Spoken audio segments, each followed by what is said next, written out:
मज पुढे प्रत्येक जण गुडघा टेकील, प्रत्येक जीवा माझ्या ठाई निष्ठेची शपथ वाही. ह्या वचनाला थोडंसं बारकाईने विचारतात. परमेश्वर काय बोलतोय? मी आपलीच शपथ वाहिली आहे, म्हणजे मी स्वतःचीच शपथ वाहतोय की माझ्या समोर प्रत्येक गुडघा टेकला जाईल आणि प्रत्येकची शपथ वाहील.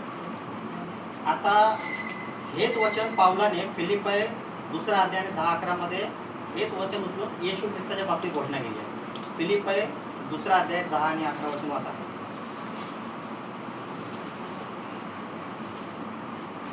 फिलिप्पी 2 अध्याय 10 आणि 11. ह्यात हेतू हा की स्वर्गात पृथ्वीवर व पृथ्वीखाली प्रत्येक गुडघा येशूच्या नावाने टेकला जावा आणि देवपित्याच्या गौरवासाठी प्रत्येक जिभेने येशू ख्रिस्त हा प्रभू आहे असे कबूल करावे. आमेन. काय म्हटलं देवा ठिकाणी? पाऊल का बोला?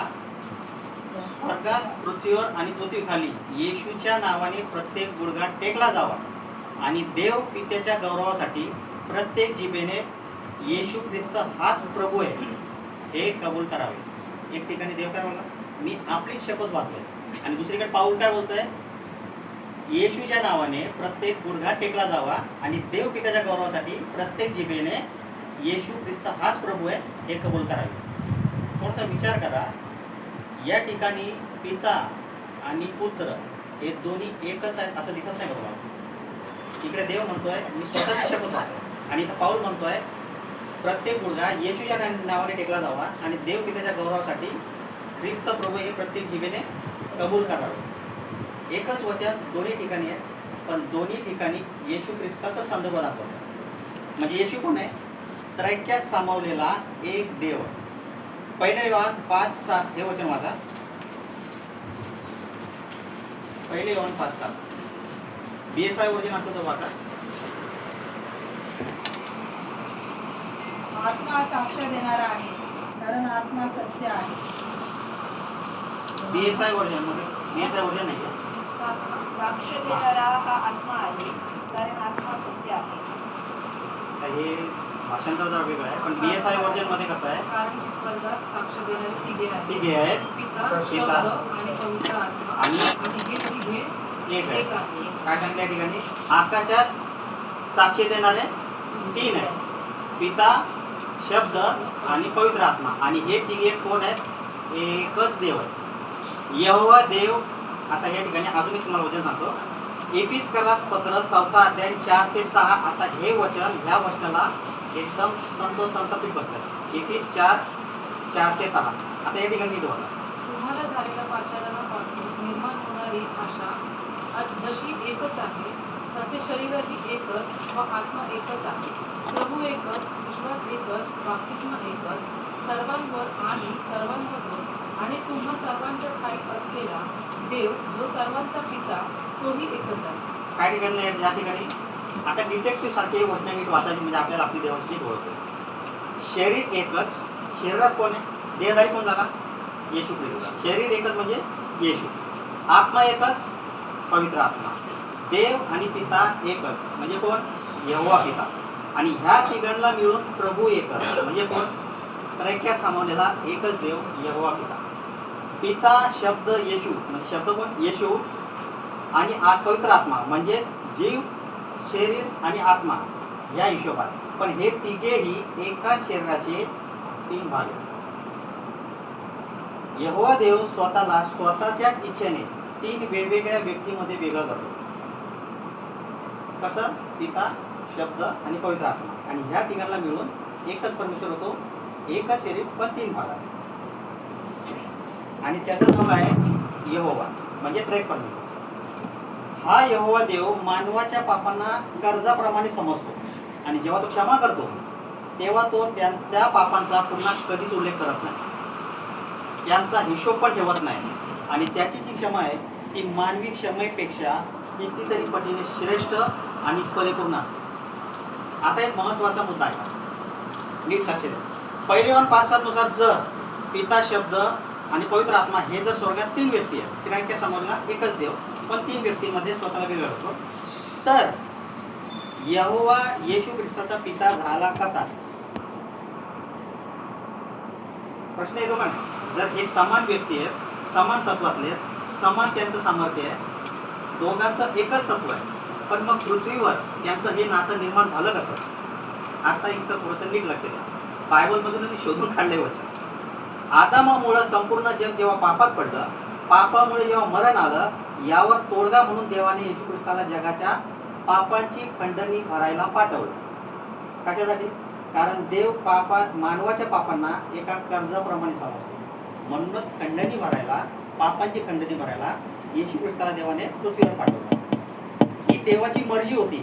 त्याने येशूला या जगात देहदारी होण्यासाठी दाविदाचा वंश निवडला आणि येशूला या जगात आणण्यासाठीच त्याने एक भाकीत केलं. हे भाकीत त्याचं पिता पुत्राचं नातं दर्शवतं, सांगतो पुढं. त्याने दावीद राजाला त्याच्याच वंशातून येणाऱ्या मसीहासाठी दिलेलं हे भाकीत एक वचन आहे. आता तुम्ही वाचा 2 शमूएल 7 अध्याय आणि 14 वचन. काय लिहिलेलं त्या ठिकाणी वाचा.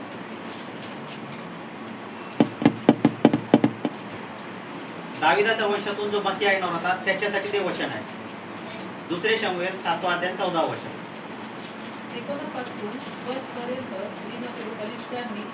दुसरे शमूएल. मी त्याचा पिता होईल व तो माझा पुत्र होईल. त्याने अधर्म केल्यास म्हणून नाही, फक्त एकच. मी त्याचा पिता होईल आणि तो माझा पुत्र होईल. ही देवाने तेव्हाच घोषणा केली होती की मी त्याचा पिता होईल. कोणाचा? येशू ख्रिस्ताचा, जो दावीद राजाच्या वंशातून येणार होता मसीहा म्हणून जगाच्या पापाची खंडणी भरायला. मी त्याचा पिता होईल आणि तो माझा पुत्र होईल. हेच ते कारण आहे. समान तत्व असलेल्या 2 व्यक्तीचं नातं ह्या एका वचनामुळे फक्त पृथ्वीपुरतं पिता आणि पुत्राच्या नात्यात बदललं. नीट लक्ष ठेवा. कुणी विचारलं तुम्हाला सांगता आलं पाहिजे. रक्या सामावले जे समान व्यक्तिमत्वाचे देव, पण मग पृथ्वीवर त्यांचं नातं पिता पुत्राचं कसं काय? स्वतः देवाने घोषणा केली होती, मी त्याचा पिता होईल आणि तो माझा पुत्र होईल. मग येशू कुमारिकेच्या पोटी जन्म घेईल ही भविष्यवाणी झाली. मग तू माझा पुत्र आहेस, आज मी तुला जन्म दिला ही भविष्यवाणी झाली. आणि त्याच्यानंतर कुमारी मरियेकडून जेव्हा येशूचा जन्म झाला तेव्हा ही भविष्यवाणी खरी झाली. याच वचनाचा वापर पावलाने येशू जेव्हा मरणातून उठला ते सिद्ध करायसाठी केला. प्रेषित 13:33 वचन वाचा. प्रेषित 13:33 वचन. देवाने येशूला पुन्हा उठवून ते वचन तुमच्या आमच्या मुलाबाळांकरता पूर्ण केले आहे. स्तोत्र दुसरे ह्यातही असे लिहिले आहे की तू माझा पुत्र आहेस, आज मी तुला जन्म दिला. आमेन. काय लिहिलं ठिकाणी? देवाने येशूला पुन्हा उठवून ते वचन आमच्या मुलाबाळांसाठी पूर्ण केलंय. कुठलं वचन? हेच स्तोत्र दुसरे. यात काय लिहिलंय? तू माझा पुत्र आहेस आणि आज मी तुला जन्म दिलाय. बायबलमध्ये काही वचनं असे आहेत की ते 2 काळामध्ये भविष्यामध्ये पूर्तता करतात. हे वचन जेव्हा येशू ख्रिस्त मरियेकडून जन्म घेतला त्यावेळेस पूर्ण झालं.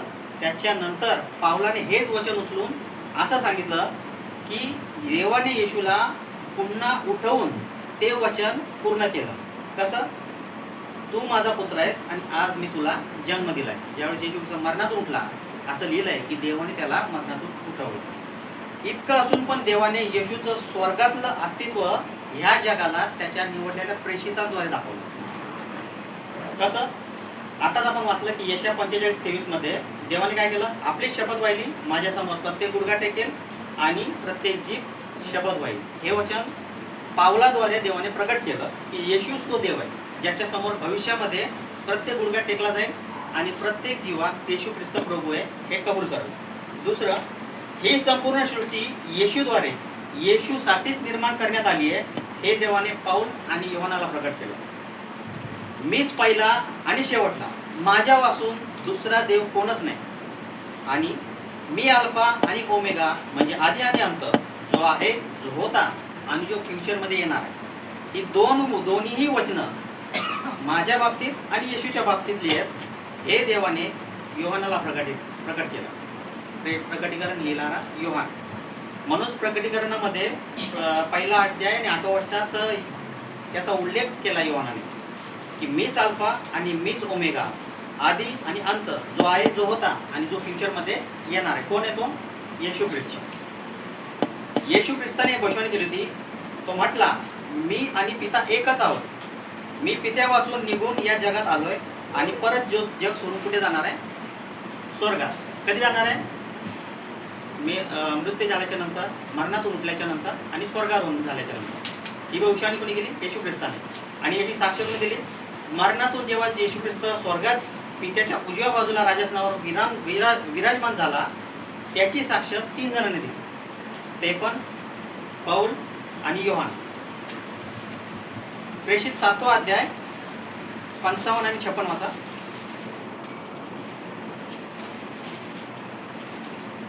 स्तेफनाने मरतेवेळी काय परंतु पवित्र आत्म्याने पूर्ण होऊन त्याने आकाशाकडे घेऊन पाहिले, तेव्हा देवाचे तेज व देवाच्या उजवीकडे येशू उभा असलेला त्याच्या दृष्टीस पडला. आणि त्याने म्हटले, पहा, आकाश उघडलेले व मनुष्याचा पुत्र देवाच्या उजवीकडे उभा असलेला मला दिसत आहे. काय म्हटला स्तेफन? त्याचा शेवटचा क्षण होता, तो मरणार होता. पण पवित्र आत्म्याने ज्यावेळेस तो संचरित झाला, त्यावेळेस तो येशूला स्वर्गातल्या पित्याच्या उजव्या बाजूला उभा असलेला बघतोय. ही त्याची घोषणा होती मरतेवेळीची. म्हणजे त्याने कुठं बघितला? स्वर्गारोहण झालेला येशू.